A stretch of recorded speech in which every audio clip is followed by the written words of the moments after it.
I am Christophe Tourneau. I am a medical oncologist working at the Institut Curie in Paris. I am the head of the phase 1 program and also of the precision medicine program there. I'm also doing head and neck oncology.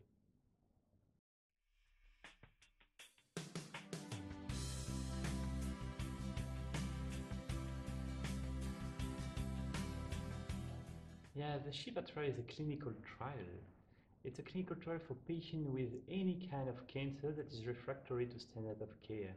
And the goal of this clinical trial is to compare the efficacy of targeted therapy based on the molecular alteration we have identified compared to usual chemotherapy we use in this patient in the routine. So this clinical trial has started in October 2012 and we have finished accrual, in fact, in May 2014, and we have included 740 patients. 170 patients have been randomized to date, and we plan to randomize 200 patients in total.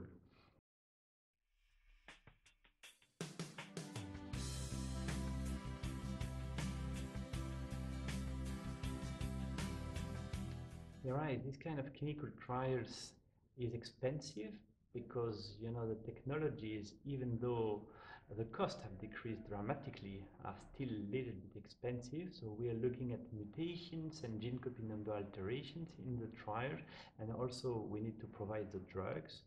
So it's a high amount of money. So we succeed in getting some national grants for this, and especially for the techniques and technology, but also we got funding from donors. So the Institut Curie is a foundation, and through that way we could find money to run the trial. So without all the donors, we couldn't run the trial.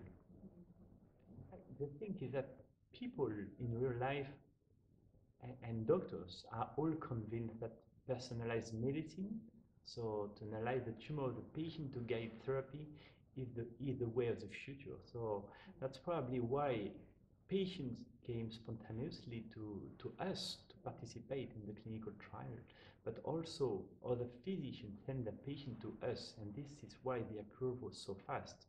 So probably patients and physicians understand the concept of personalized medicine, although I must acknowledge it's much more complicated than what they think.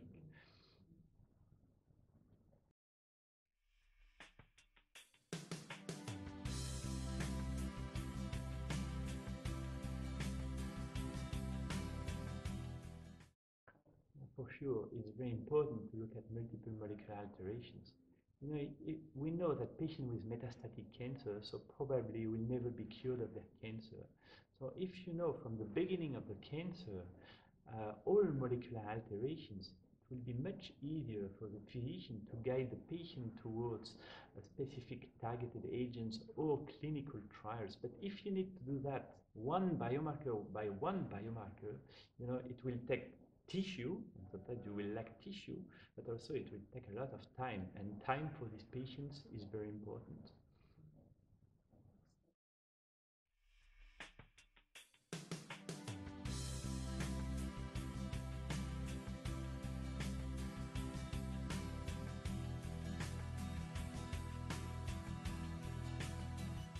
So the greatest advantage is that 40 patients in the trial, 40% of the patients in the trial have a druggable molecular alteration for which we have a drug to propose.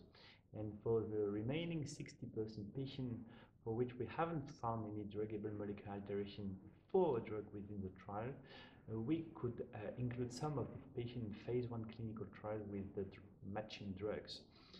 So the big challenge was to set up the whole process. So because we had to get the tissue, to extract DNA, to send it to the platform, and then to centralize bioinformatics. And all this had to be performed within 4 weeks and within less than 4 weeks, which was the case. So the feasibility of this approach, which was published in the British Journal of Cancer this year, demonstrated that it is possible in the clinic, but you need to set up all this and to have someone that manages all the process for the tumor samples.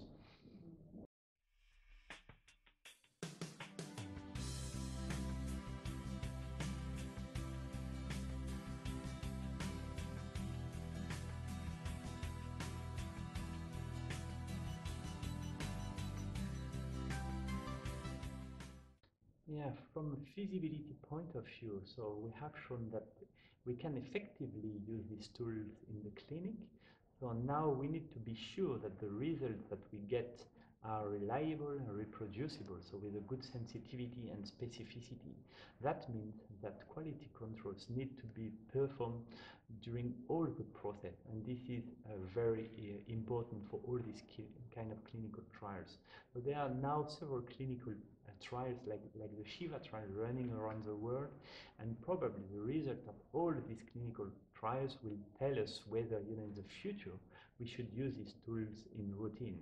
My point of view is that this will probably be the case. So it's always better to know more than less, and at least we can send patients to clinical trials, or maybe in the future we will prescribe targeted agents based on the biology and not based on tumor location and histology anymore. So.